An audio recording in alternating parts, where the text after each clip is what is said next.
Mesdames et messieurs, bonsoir et bienvenue dans ce journal en cette soirée du samedi 13 janvier 2024. Tout de suite, dans les détails des informations de ce jour, selon le communiqué publié par la présidence de la République, la nomination des membres du gouvernement du deuxième mandat du président Andradouel aura lieu ce dimanche 14 janvier à 17 h au Palais d'État d'Yavlou. Selon la déclaration du président de la République, la sélection de ces membres du gouvernement a été rigoureuse du fait qu'il a été procédé à un entretien préalable et à des évaluations via des experts des personnalités proposés par le chef du gouvernement. Le processus de recrutement des ministres se veut plus professionnel de façon à valoriser le sens du leadership, les performances académiques ainsi que les expériences professionnelles des futurs ministres.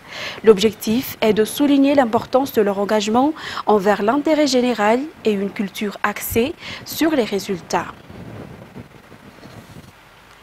Concernant l'affaire de riz avarié à Madang, les informations selon lesquelles le préfet de Madang est sorti de prison sont complètement fausses, a déclaré la procureure générale du tribunal anticorruption d'Antananarive. Jusqu'à présent, il n'y a eu aucune demande de libération ni de demande de libération sous caution effectuée par les accusés dans cette affaire de riz avarié à Madang, lesquels sont toujours incarcérés. Reportage de Sej Hadjianasi. Des rumeurs ont circulé hier concernant le préfet de Madang, selon lequel il aurait été libéré sous caution par le tribunal. Le préfet de Madang, qui est impliqué dans l'affaire de riz avarié à Madang. Le tribunal, à travers la procureure générale du tribunal anticorruption, ou PAC d'Antananarive, a complètement démenti cette information et a confirmé que le préfet de Madang est toujours sous mandat de dépôt. Elle a déclaré qu'il n'y a eu aucune demande de libération ni de demande de libération sous caution jusqu'à ce jour. Il convient de rappeler que les personnes arrêtées dans cette affaire de riz avarié à Madang sont poursuivies pour corruption et abus de pouvoir. L'enquête se poursuit donc et tous les témoins seront entendus. Toujours dans ce même sujet, aucun sac de riz avarié n'a été trouvé à Fort-Dauphin, même si de nombreuses informations ont fait état d'une tentative d'exportation des riz avariés. Des inspections ont été effectuées par le directeur régional du commerce dans cette localité, notamment dans les zones de stockage du riz. Le stock de riz suffit également à approvisionner la population et le prix du riz dépend de l'endroit où il est importé. Reportage de Radroman Zatouf et Judy Kael.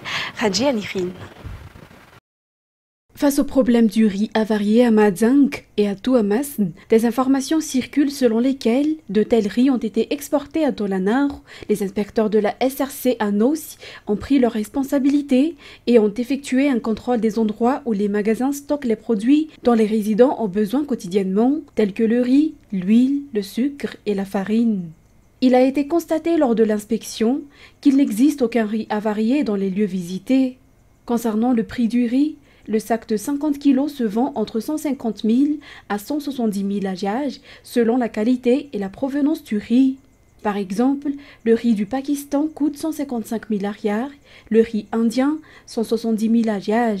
Les clients ont donc le choix sur le riz disponible sur le marché et il n'y a aucun risque pour l'approvisionnement. Par ailleurs, les consommateurs sont encouragés à s'adresser à la direction régionale de l'industrie, du commerce et de la consommation en cas de constat de riz avarié ou d'autres produits déjà expirés. La DRICC renforce également la coopération avec les départements responsables du port dans la collecte d'informations sur les marchandises entrantes.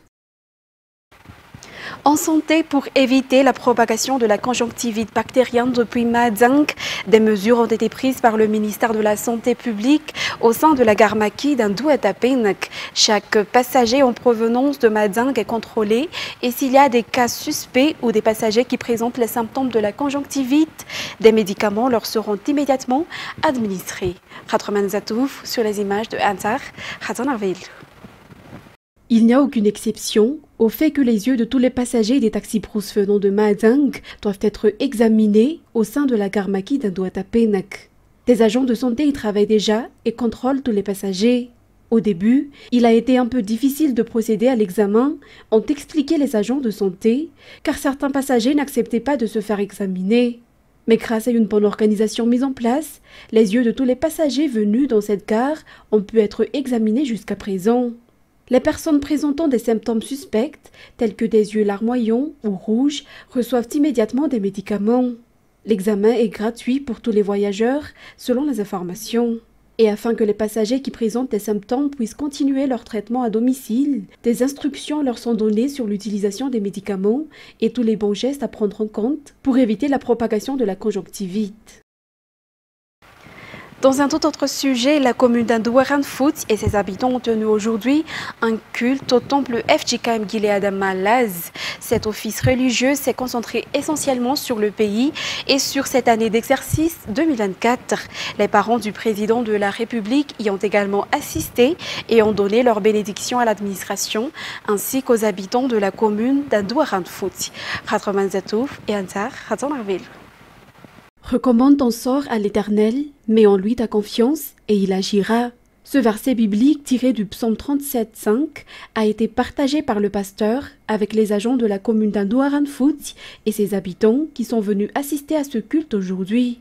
Un culte consacré essentiellement pour le pays et pour cette année 2024. Le maire de cette municipalité, Rakutor Manana Entsu, a fait un bilan de tous les travaux effectués durant ces 4 dernières années à cette occasion. Il a également affirmé sa volonté de poursuivre les travaux de développement de la commune pour cette année 2024 ainsi que pour les années à venir. De nombreuses personnalités et dignitaires du district Atimjan sont venus assister à ce culte aujourd'hui. Les parents du président de la République y ont également assisté et ont béni l'administration de la commune et ses habitants. Et le stadium MDN de Betungul a été inauguré hier lors de la célébration de la journée des officiers. On y trouve un terrain de foot à 7 et un terrain de basket à 3. Ce stade, qui est sous l'administration du ministère de la Défense nationale, est ouvert à tous. Reportage de Sech Hadjianas. Le stadium MDN Betungul a été inauguré hier lors de la célébration de la journée des officiers. La construction de ce stade fait partie des défis fixés par le ministère de la Défense nationale. Il s'agit d'un stade Manara Pinch composé d'un terrain de foot à 7 et d'un terrain de basket à 3. Selon les informations fournies par le ministre de la Défense nationale, le général Rakutorazon Nadjouswa, ce stade sera ouvert à tous, notamment aux jeunes, afin qu'ils puissent y pratiquer librement leur sport favori.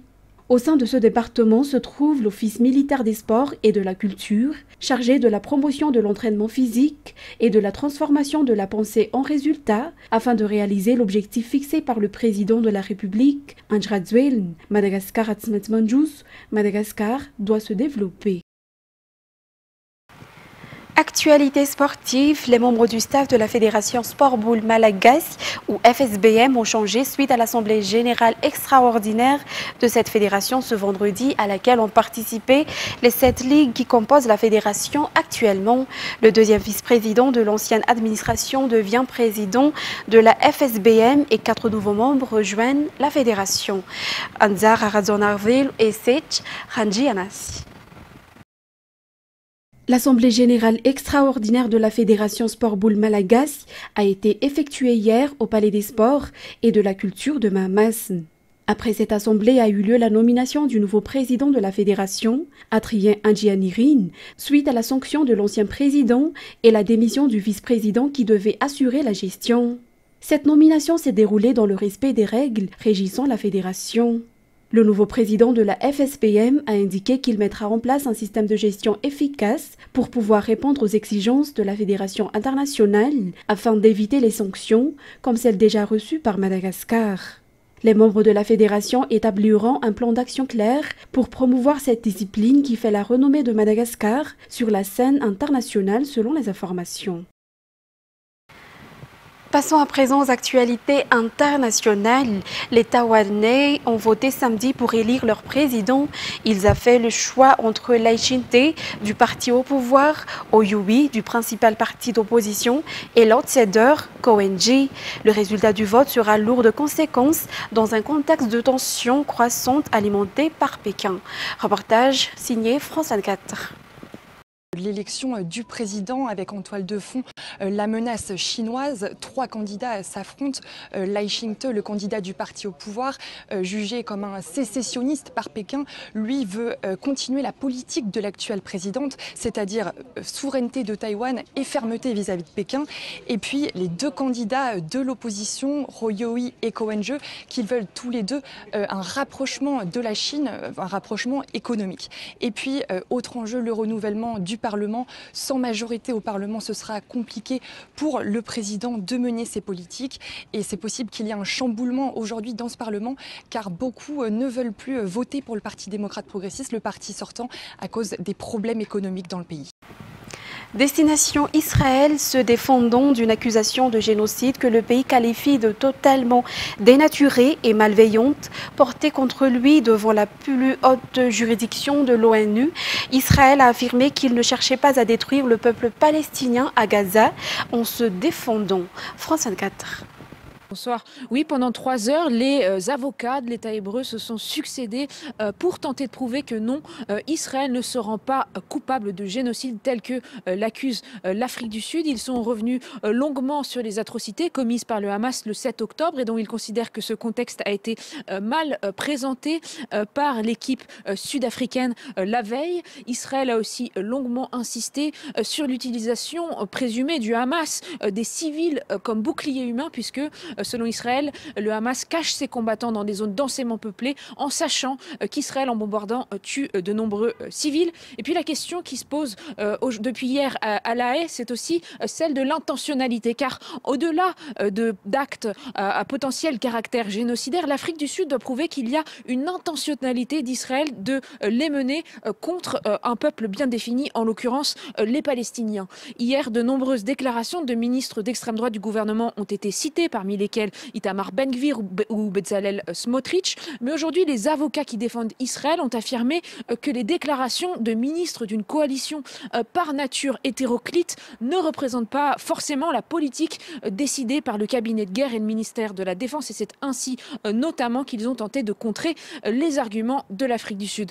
Aujourd'hui, pour la 2e journée, il y a encore eu de nombreuses manifestations autour de la cour à La Haye. Des familles des otages et leurs soutiens pro-israéliens sont venus défendre la parole d'Israël, tandis qu'il y a également eu des manifestations de pro-palestiniens qui voient en ce procès à La Haye une première historique et très symbolique du fait que la procédure soit portée par l'Afrique du Sud, qui, on le sait, a une histoire déchirée par l'apartheid et le colonialisme. Oui, ça a tout juste été officialisé par le bureau du Premier ministre. Depuis hier, il y avait eu des fuites dans la presse faisant état de pression pour que ces négociations aient lieu. C'est le Qatar qui s'est positionné en médiateur pour que ces médicaments donc puissent être apportés aux 136 otages israéliens qui sont toujours dans la bande de Gaza. En échange, Israël devrait autoriser l'entrée sur le territoire gazaoui de plus de médicaments, car on le sait, les hôpitaux de l'enclave palestinienne sont dans un état de crise extrêmement avancé, notamment dans le centre et dans le sud de la bande de Gaza. Plusieurs organisations humanitaires craignent un effondrement rapide du système de santé, tel que ça avait été le cas dans le nord de l'enclave au moment où les opérations israéliennes se concentraient plutôt sur cette zone. On se rappelle notamment de l'hôpital Al-Shifa. Israël considérait que c'était là que le Hamas avait installé les tunnels de son unité de commandement. Israël avait assiégé l'hôpital pendant plusieurs semaines. Eh bien, aujourd'hui, l'Organisation mondiale de la santé a annoncé que l'hôpital Al-Shifa fonctionne de nouveau de façon extrêmement limitée. Pour la première fois, notamment, cet hôpital a pu être approvisionné en carburant, puisqu'il reste de nombreux patients qui soit n'avaient pas évacué à l'époque, soit ont décidé de retourner dans cet hôpital après que l'armée ait quitté la zone. Et puis enfin, à Gaza, on craint de nouvelles coupures majeures des télécommunications, puisque le réseau téléphonique Pattel a communiqué sur X en disant qu'il y aurait un nouveau blackout à cause des bombardements israéliens sur l'enclave palestinienne. Tout est en place pour la fête du football africain. Pour cette 34e édition de la Coupe d'Afrique des Nations accueillie par la Côte d'Ivoire, les équipes sont arrivées. Les éléphants ont promis de tout donner pour remporter le match d'ouverture samedi soir à Abidjan face à la Guinée-Bissau. France 24. Tout est prêt, effectivement. Il y a un seul mot d'ordre ici, organiser la plus belle CAN de l'histoire. Ce sont les mots prononcés par le chef du gouvernement ivoirien. Le pays n'a accueilli la compétition qu'une seule fois, c'était en 1984. Une autre époque, il n'y avait que 8 équipes qui participaient à l'événement. Cette fois-ci, elles sont 24. Alors, le pays a mis tous les moyens en œuvre. 1,5 milliard de dollars ont été investis dans les routes, les infrastructures et les stades pour accueillir l'événement. 6 stades vont accueillir d'ailleurs les matchs. 4 d'entre eux sont totalement neufs, dont le stade olympique Alassane Ouattara, situé à Ebimpe, en banlieue d'Abidjan. C'est là que va se dérouler tout à l'heure le match d'ouverture entre la Côte d'Ivoire et la Guinée-Bissau. Il y avait eu des problèmes d'ailleurs lors du match test en septembre dernier, avec un orage qui avait totalement inondé la pelouse. Alors le pays a mis les bouchées doubles pour être prêt en temps et en heure. Ces problèmes font partie du passé désormais. C'est le discours en tout cas tenu ici. Il y a 1,5 million de visiteurs qui sont attendus durant la compétition. D'ailleurs, on a pu sentir cette ambiance indirectement quand vous arrivez dans l'aéroport d'Abidjan avec tous ces luminaires aux couleurs de la CAN et ce mot écrit énorme Akwaba qui veut dire bienvenue. Le sens de l'hospitalité est au cœur des préoccupations ici des autorités. Et la sécurité aussi fait partie des enjeux majeurs. Car vous savez, la Confédération africaine de football veut à tout prix éviter ce qui s'est passé lors de la dernière édition au Cameroun, il y a 2 ans, avec une bousculade mortelle autour d'un stade. Alors, la sécurité a été évoquée par le président de la CAF, Patrice Motsepe, en conférence de presse vendredi.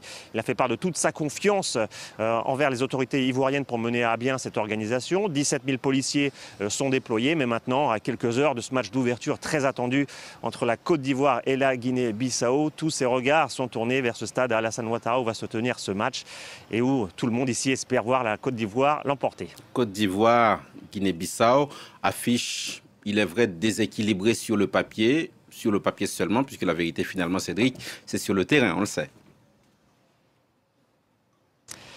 La vérité est toujours sur le terrain, mais c'est vrai que si vous parlez aux observateurs ici, personne ne voit la Guinée-Bissau embêter la Côte d'Ivoire. Et encore plus si vous allez dans les rues, évidemment, tous les Ivoiriens ici n'imaginent qu'une très large victoire des éléphants ce soir face à la Guinée-Bissau. Alors attention quand même, parce que c'est vrai, un match d'ouverture c'est toujours compliqué. Il y a beaucoup de pression sur les épaules des joueurs ivoiriens, puisque le pays n'a remporté que 2 fois la CAN dans son histoire. C'était en 1992 et 2015, donc ça commence à faire un peu vieux. Les éléphants font partie des favoris de cette compétition. Ils ont une équipe très très riche, même si pour ce premier match contre la Guinée-Bissau, il y a 2 absents. La star de l'attaque, Sébastien Haller, blessé, et l'ailier aussi, Simon Adingra. Mais il y a quand même beaucoup de joueurs très talentueux, notamment Franck Kessié, le milieu de terrain, qui a joué à Milan, à Barcelone et qui joue aujourd'hui en Arabie Saoudite.